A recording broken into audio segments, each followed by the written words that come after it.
for in part by Sprint, committed to the community, connecting you to the world.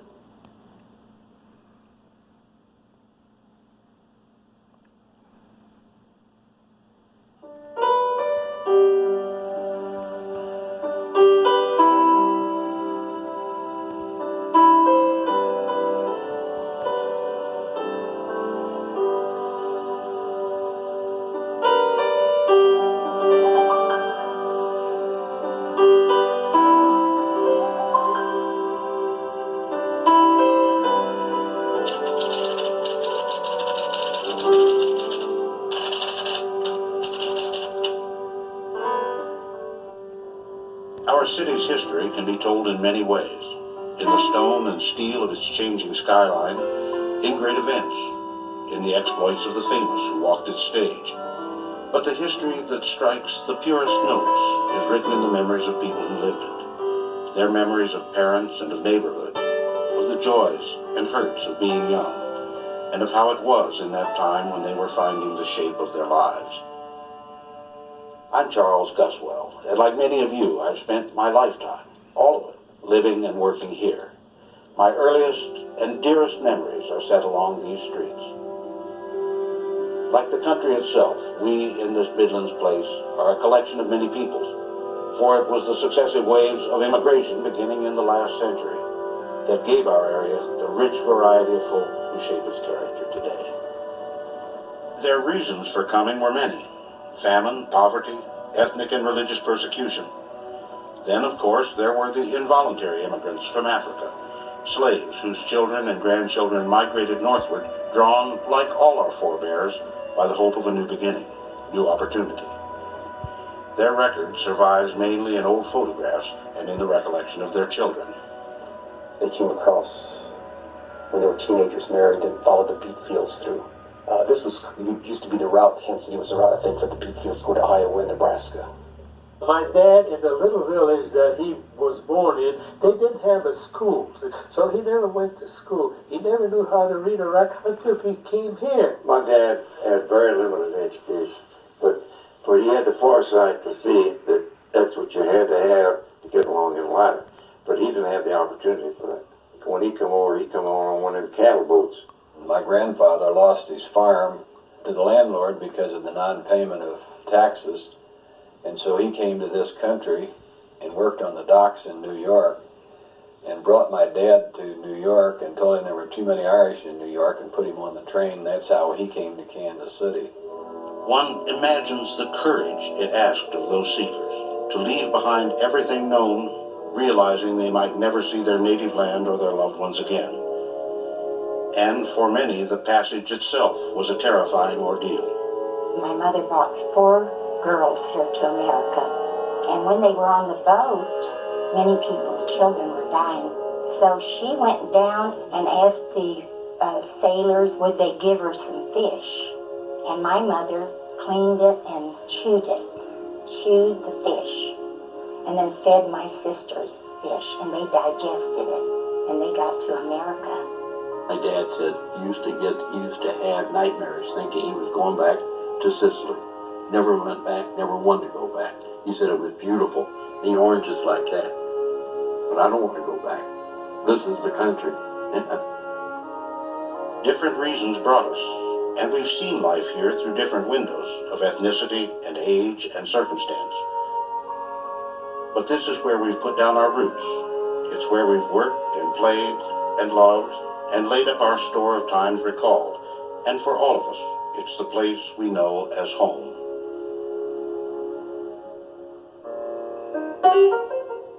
During the week, there was a man that sold hot crawdads on the corner of 18th and Marcel. There were grocery stores all up and down, and rabbits hanging in the window with the fur. Matlow's was right on the corner across from Fox's Theater. Upstairs was the Elks Rest, or was it the Lincoln Hall? That's where we had our dance. Everything was there. Maybe it was the community in which I grew up. I almost want to say it was almost a small town feel. It was not nearly the city it is now. The metropolitan area, Johnson County, was not developed. The unique thing about the whole area was that you knew everybody. I mean, there wasn't a house down there that I didn't know who the mother was, the father was, the kids, etc.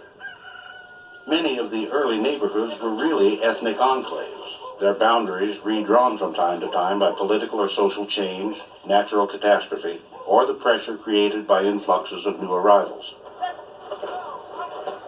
But if they were ghettos, those who grew up in them remember that time fondly. They recall the dependable daily cadence of service people on their rounds, the clop of the manor man's horse, visits by the milkman, the produce hucksters, the iceman, and in season the man who delivered the coal. And they remember something else, a powerful sense of community. Arthur Selectman's boyhood was on the Kansas side. One of the main things I can remember, everybody had flowers in the yards, and all the kids, and everybody grew flowers, and everybody was extremely proud of their neighborhood and their houses, and very well kept. Strawberry Hill, another Kansas City, Kansas neighborhood, overlooked the meatpacking district from its perch atop the bluff on the west bank of the Kaw River. It was a neighborhood of steep streets, tidy workmen's bungalows, a maze of narrow, interconnecting alleys, and a rich mix of nationalities, mostly Slavic. One of the largest of those groups, the Croats, settled first in the bottoms, below the hill, close to their work in the packing houses. But then the flood of 1903 drove them all out. They lost everything, and then they start moving up to, they called it Wyandotte, yeah, but it was this part of it. And they start moving in on the old Daguerre, you know, and then the people that live there say, here goes the neighborhood, and they start moving, you know, out. It was all absolutely a wonderful place to grow up. It was complete. We had a corner drugstore. The grocery stores were all neighborhood grocery stores. And you went to the grocery store, people knew you. At the end of the week, the parents would go to the grocery store and pay their bill. Mexican Americans lived on Kansas City's west side, and many in Argentine and Armidale. For them, as for the people of the Hill, the big employers were the railroads and the packing houses in the West Bottoms. This was a major livestock center, and when the wind was right, or wrong, we all knew it. For those whose neighborhoods abutted the stockyards, life had a special flavor. Well, it was like being out in the country, sort of, in a way. Up here by the Livestock Exchange building, you had the guys used to ride with the horses, and regular cowboy attire, you know. When I was in the summer, we go visit the stockyard ourselves, walk up and down the fences there and enjoy all the stuff. Armidale was a little town of its own. We had a mail run, we had a little theater, we had about 2 banks, we had a funeral home, I think there was 2 drugstores. We had everything there. Home for Italian immigrants was what's variously been called the Market Area, Little Italy, or simply the North End. Life there revolved around a few enduring institutions. One was Holy Rosary Church, that community's religious heart, the place of baptisms, first communions, marriages, and funerals. It also was the destination of frequent parades to honor patron saints and raise money to aid new arrivals. Just across from the church was the Don Bosco Community Center, built in 1940 by the men of the neighborhood. In the evenings, after work, the men would come home, eat early, go down there and put in 2 hours or 3 hours a night, work Saturdays, Sundays. Everybody donated so many hours, even us kids, you know, we couldn't do much, but we'd carry brick to the guys that would pass them on up to the bricklayers as they got higher and higher on up the building. Another landmark was Jenny Borelli's Italian restaurant. Her son remembers the restaurant's humble beginning. Someone came around and said they wanted to open up a card shop there or a gambling store or something. And she said, no, I'm going to open up a restaurant for parties. She always came around and said, did you get enough to eat? And if you said no, then she'd fill the plate up again. I don't think she ever turned anybody away that couldn't afford the meal.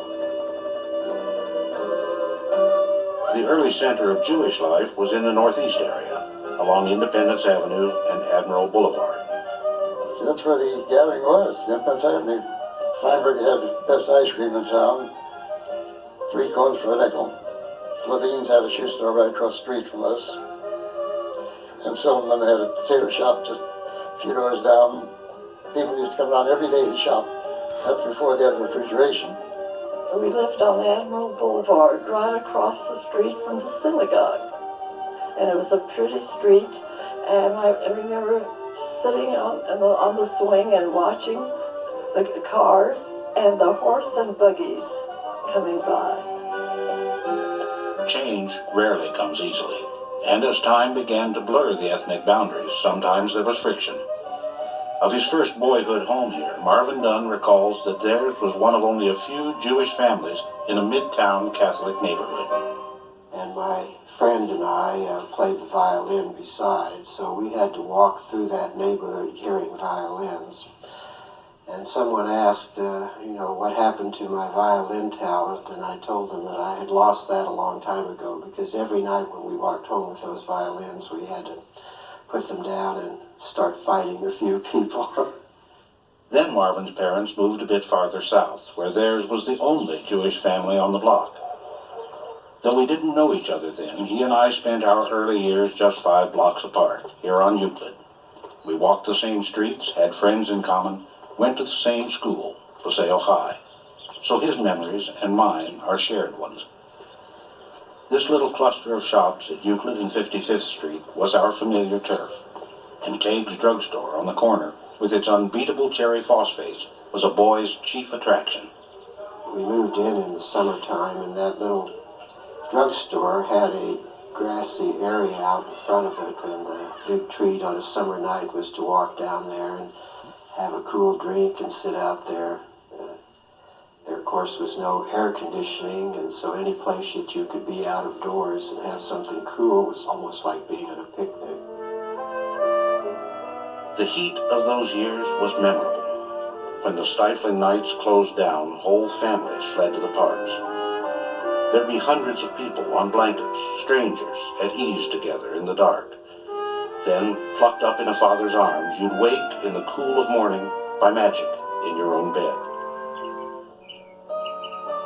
What all of us remember who grew up in those times, in those neighborhoods, is a sense of discipline.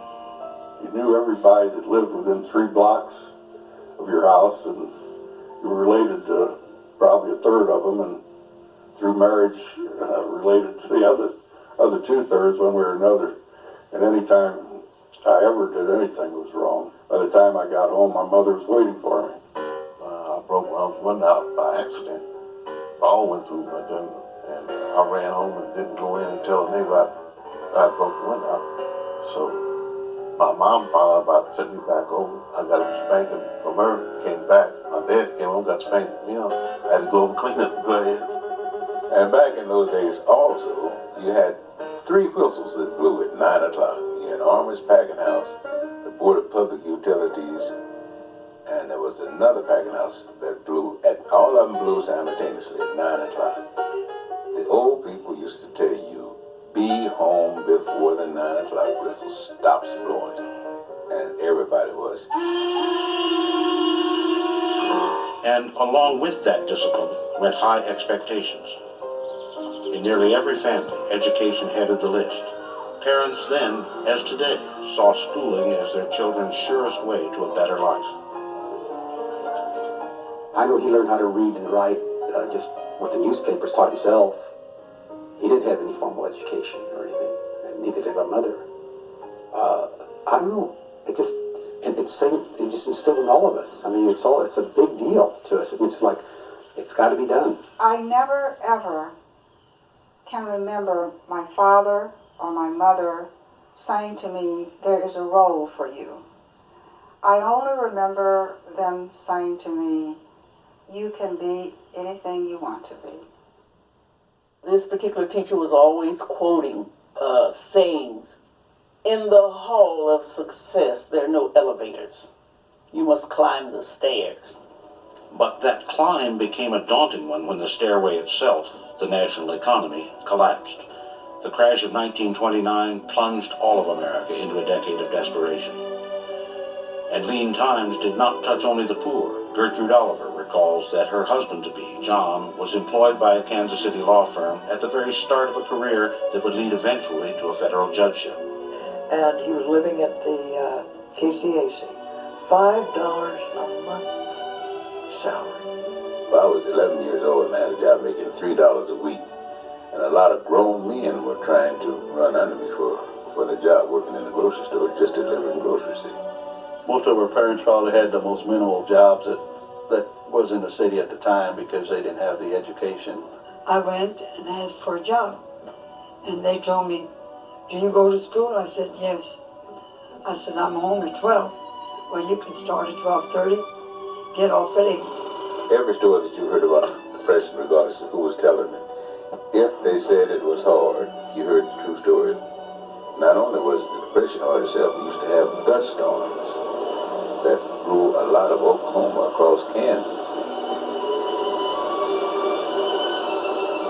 The wind might scour the land, but for many people, hardship was a way of life, not bounded just by the Depression years. They bore and would continue to bear it with spirit, even sometimes with humor.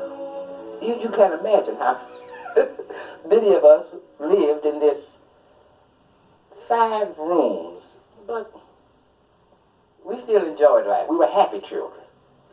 I enjoyed it, every minute of it. I enjoyed every minute of it, even the soles of shoes without any bottom in the newspaper. That's where I got to be tough. A good example, when I'm in high school, we were all talking about poverty. And so father or whoever it was said, do you realize there's people in the United States in Appalachia that don't even have running water and don't even have plumbing, indoor plumbing? And oh really? Well, I didn't have running water at the time. We had cold water. That was it, cold water. And we had an outhouse until I was a senior in high school on the west side of town. So I'm saying, oh really? Well, I'll be darned. Those poor people.